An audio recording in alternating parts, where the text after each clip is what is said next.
Ang bagay is peace and independence.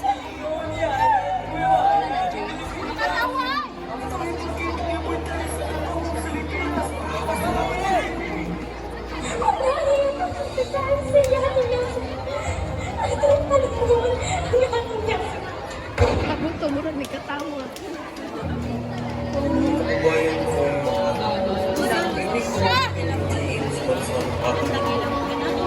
Bukas na ang pagkakaisa sa ating kaisa-isa. Pinibitiyang talaya. Ang gawin nating gabay ang wikang Filipino sa pagkakaunawaan laban sa Pilipinas. Mga pinakamamahal ng Pilipino, lumit ang kiligin natin ang malagahan ang wikang Filipino, sapagkat ito ang tulay ng pagkakaisa at pagkakaunawaan sa ating pinagkailang kultura at kultura. Grade 11 at 12. Ako sa dito ba? The grade 11? Maraming kami ng pangalagaan ang Pilipinas na sa ating mga kamay ay mas lalong gusto sa pamamahal natin natin mga Pilipino.